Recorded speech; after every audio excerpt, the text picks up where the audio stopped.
take Joe Biden.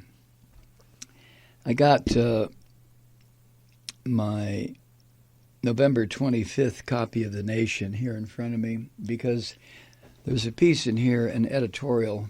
It's a lead editorial in the magazine. That I want to share parts of it with you. They start out by talking about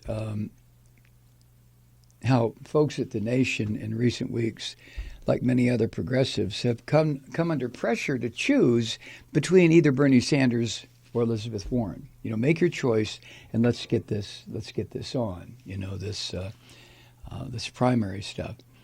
And the Nation editorial board said we're going to resist that pressure to endorse for now, not just because we find much to admire in both candidates' programs and in the way both of them, Sanders and Warren, have conducted their campaign, but also because we continue to believe, they write, the presence of both candidates on the ballot widens the left lane in our politics, exposing the broadest possible public to Medicare for all and the Green New Deal and the measures to rein in corporate power. In other words, what they're saying, these two, using Sanders and Warren as examples, these two candidates, as long as they're in the running, they keep the conversation going, and they keep these issues in front of the American public. They go on to say, we also believe a vigorous public debate is the best way for the strongest progressive platform to reach and be embraced by a majority of voters. They add that progressives may not agree with centrist Democrats like Amy Klobuchar and Pete Buttigieg, but engaging with and answering their criticisms now is essential, not merely to win in 2020, but to build public pressure on a Congress whose members have proved reluctant to defy their corporate benefactors. That's been the problem. That was a problem before this country was a country.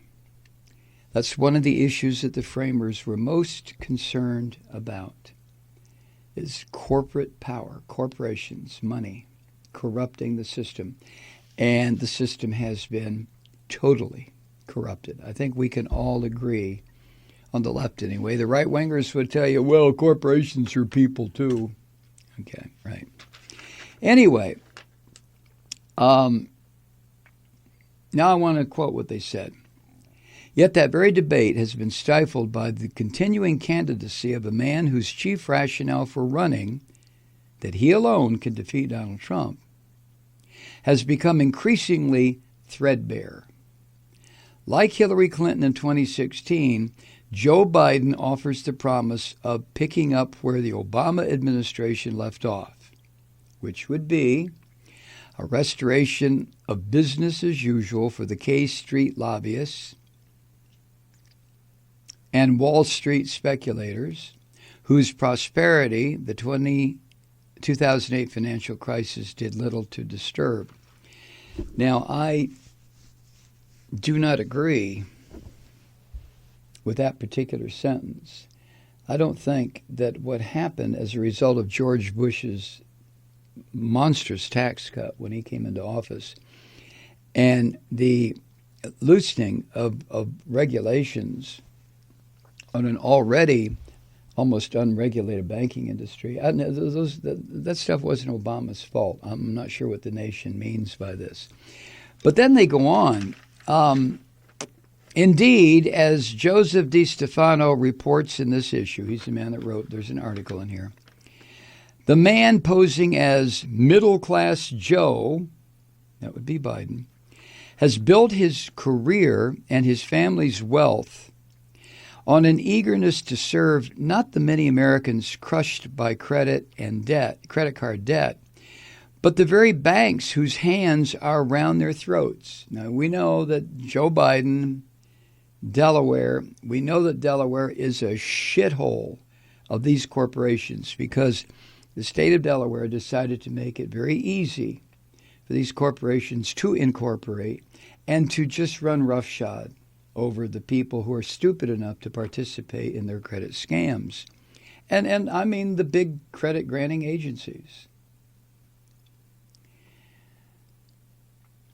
The candidate who insists, this would be Biden again, that Medicare for all is too expensive for Americans is also the candidate who endorsed NAFTA, China's admission to the World Trade Organization, and the Trans-Pacific Partnership, all of which have savaged U.S. manufacturing and workers.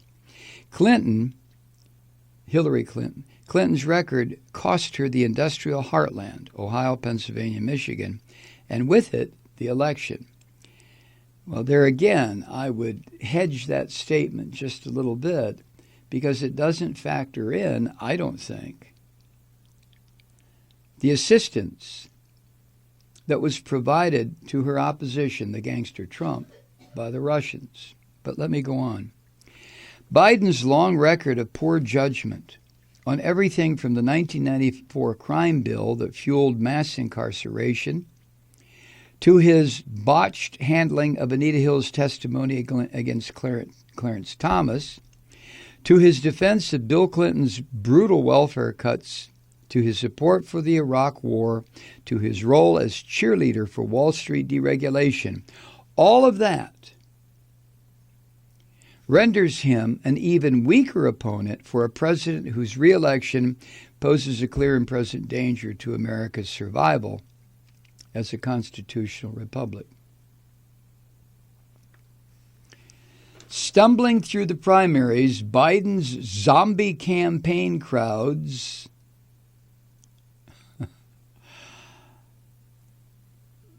no, I read that wrong. Here, let me do it again. Stumbling through the primaries, Biden's zombie campaign crowds out worthier challengers, handing Trump a free pass on the very issues that should be his Achilles heel. On issue after issue, Biden's candidacy offers Trump a unique opportunity to muddy what should be a devastatingly clear choice. The Nation magazine therefore calls on Biden to put service to country above personal ambition and withdraw from the race. What do you think the chances of that happening really are? Also, while the enduring loyalty of Biden's black supporters is to his credit, the very tenacity of that loyalty diminishes race as a factor at a time when white nationalism is a growing threat. His early withdrawal might well boost candidates of color into the currently all-white top tier.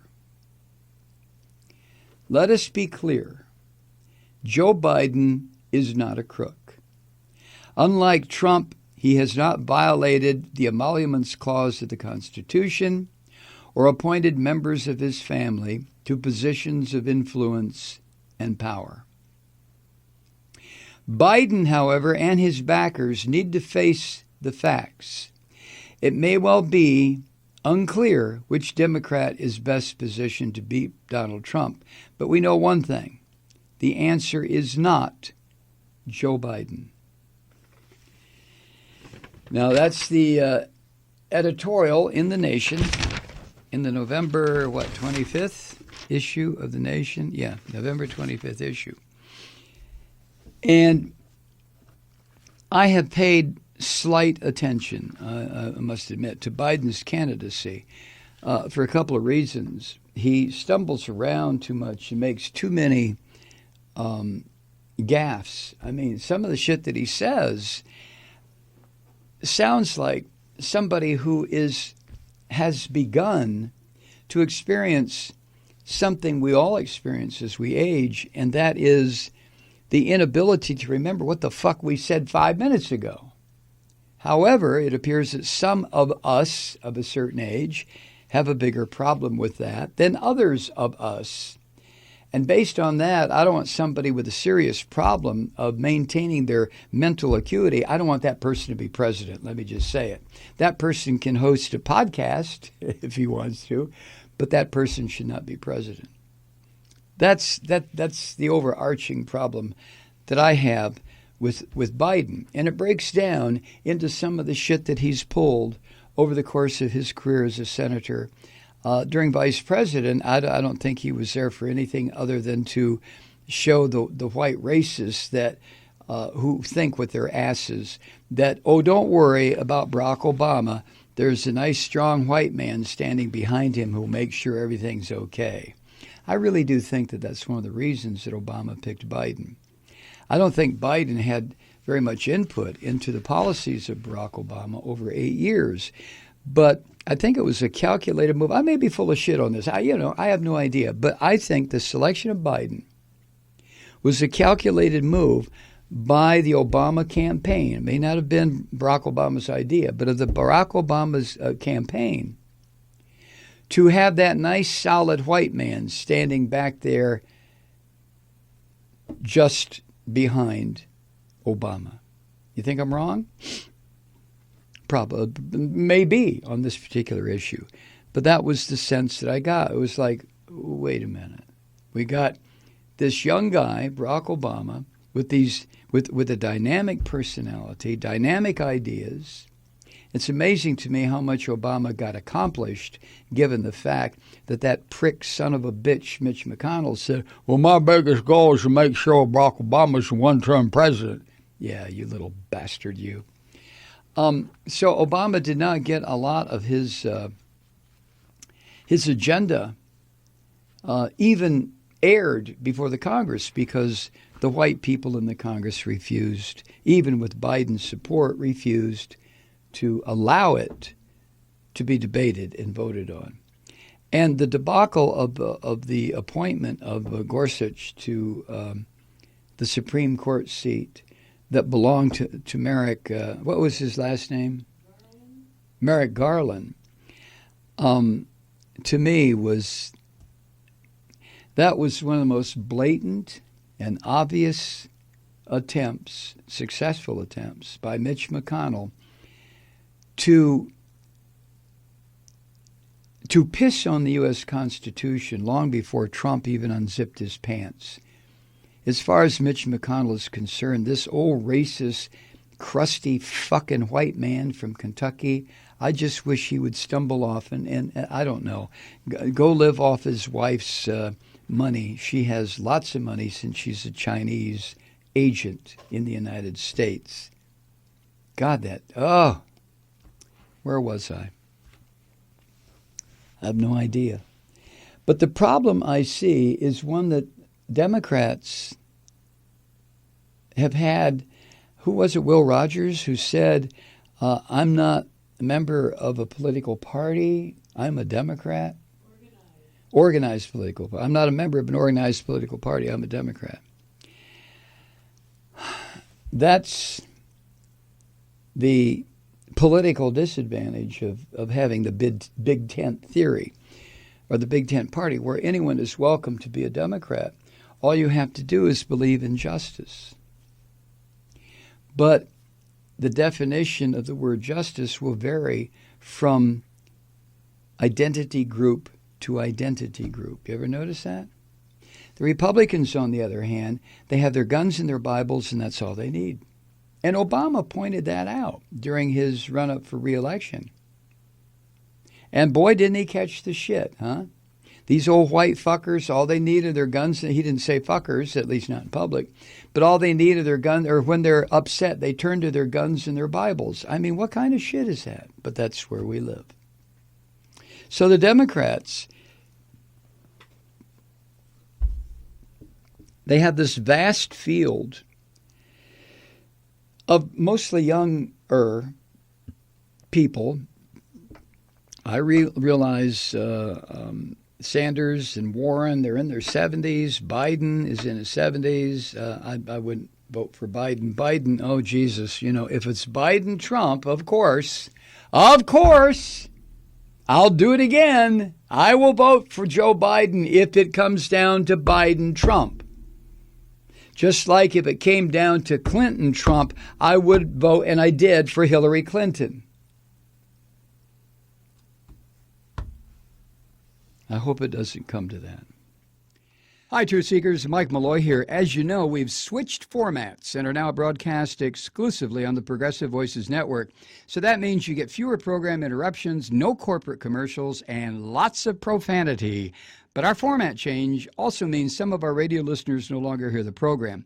It's been a while since I mentioned our podcasts, so you may have forgotten that there is a way to listen to this program anytime you need a good dose of screaming. Visit MikeMalloy.com and subscribe to our podcasts. You have your choice. You can listen to the ranting with the audio podcast or listen and watch me lose control with a video podcast subscription. As a podcast subscriber, you can download the program to your mobile device and take me with you wherever you go. And if you have a friend who needs a dose of truth-seeking, you can give a gift subscription as well. That's MikeMalloy.com, and never miss a minute of the uncensored fun and frivolity.